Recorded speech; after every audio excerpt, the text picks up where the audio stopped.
what's up, everybody? Welcome back into the show. Yet another episode of Crushing Fantasy Football. I am Bryce Lockridge, your host of the show, guys. Today, I'm going to be giving you guys my 5 running backs that I have skyrocketing up my rankings for the 2022 fantasy football season. And I'm going to start with the first player on my list, and that is James Conner. I love James Conner, guys, going into this season. Look, the Cardinals got rid of Chase Edmonds. James Conner is now the bell cow back. They didn't draft any other stud running backs in the draft.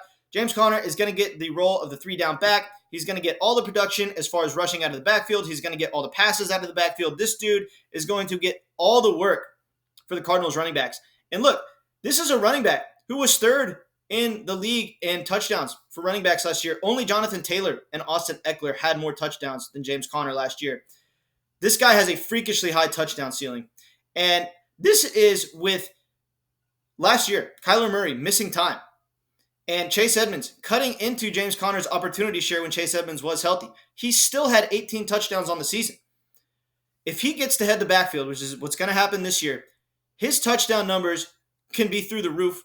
Look for him to have the potential to repeat those 18 touchdowns that he had last year. Some people might think that that's a fluke, but now he gets to be the bell cow running back. 18 touchdowns again is a possibility for James Conner. And you got to figure that the rushing efficiency is going to go up due to the overall efficiency of the offense being better and due to there being so many passing weapons on this team now. We've got Zach Ertz getting a full offseason to work with the team. We've got the emerging Rondale Moore, the acquisition of Marquise Brown. Obviously, DeAndre Hopkins is going to miss some time, but when he comes back, this offense is going to be absolutely lethal. Teams are going to have the game plan to stop the pass against this team. This is going to allow James Conner to have bigger holes to run through, and the yards per carry efficiency is going to go up for James Conner. The touchdown upside is always there due to all these factors being at play. So I love James Conner going into this season. Next player on my list is going to be Travis Etienne. Now, Travis Etienne is one of the most exciting prospects we've seen come out of the draft in a while. He obviously missed last season, but the great thing is he got hurt at the beginning of the year, or actually before the season even started. And because of this, he's going to be 100% going into the season. And even better for Travis Etienne, James Robinson got hurt late in the season last year. So James Robinson is not going to be healthy to start the season. So with Travis Etienne coming in to be the bell cow running back for this team, with his talent profile, combined with the fact that he's going to be on a team with a second-year stud quarterback in Trevor Lawrence, the overall efficiency of this offense is going to be better. He's going to have his scoring opportunities. We know that this dude has freakish big playability and athleticism, so he's got game-breaking speed and upside as far as his big plays. He's going to get in the end zone because, look, even last year when the Jacksonville Jaguars were playing from behind in almost every single game, they still produced good rushing numbers for fantasy football. James Robinson was still a very serviceable fantasy football running back. Now you insert a more talented Travis Etienne with an improved Jacksonville Jaguars team that's actually probably going to be playing with a lead at least a little bit this year, considering they have a second-year Trevor Lawrence and an improved defense. Travis Etienne has some pretty darn good upside in this offense, and he's a massive value. He's going as like the 30th running back off the board. This is insane, okay? A true 3-down running back should never be the 30th running back off the board, especially when he has the talent level of Travis Etienne. Next player on my list is going to be Saquon Barkley. Now, obviously, Saquon Barkley comes at a risk, so I want to tell people to use caution when drafting Saquon Barkley because, as we've seen in the past few years, he is very injury-prone. But I think this could kind of be the breakout season for Saquon Barkley like he had his rookie year because, well, the offensive line has improved in New York. And look, last season, the team was hurt from top to bottom on the offense. So whenever Saquon Barkley got to play, the entire offense around him was hurt. Daniel Jones was hurt. The entire wide receiving core missed significant time. Kadarius Toney, Sterling Shepard.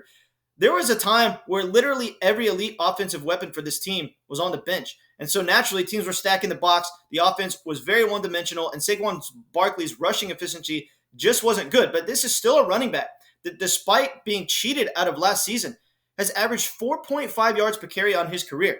With the 3.7 dragging him down last year, he still averages 4.5 yards a carry on his career. And the 3.7 last year was a fluke due to the absolutely terrible offensive line and pretty much the entire team being hurt all season long.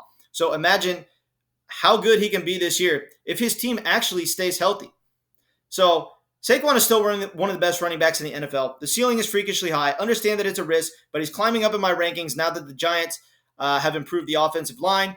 And I think that he's actually going to be a very good running back with a massively high ceiling this year. Next player on my list is going to be Breece Hall, guys. I am all aboard the Breece Hall hype train. This guy has the combination of size, speed, and power that we want in an elite running back. He is going to get to be the 3-down running back for the Jets. There is no competition for Michael Carter Jr. Michael Carter Jr. is not going to see a whole lot of work on this team. It's going to be the all Breece Hall show. And look, the minute that Mike LaFleur started calling plays for this team, his creativity made the offense a whole heck of a lot better. And now he has an entire offseason to work with his new weapons in Elijah Moore, Breece Hall, and improving Zach Wilson. I think that this New York Jets offense is actually going to improve significantly this coming year. Do I think that they're going to be a good offense? No. Don't get me wrong. I don't think that this is going to be a top 15 offense. They might not even be a top 20 offense, but they're definitely going to be better than they were. Okay? And Breece Hall is going to get to be the benefactor of this. And considering the fact that he is going to get a freakish amount of volume right off the bat, kind of like we saw with Najee Harris last year, his volume plus his talent is going to lead to awesome fantasy numbers. Okay? Look, when Najee Harris came to the Steelers last year, there wasn't a whole lot of hope for the Steelers offense because we knew that Ben Roethlisberger was old and there was just a lot of question marks, but we knew one thing. Najee Harris was going to run the offense. He was going to get a freakish amount of volume in both the rushing and the passing game, just like Breece Hall is going to get. And what did he do? He produced elite fantasy numbers. Volume is king in fantasy, and Breece Hall is going to be that guy that touches the ball a lot, and he's going to produce very good fantasy numbers because of this.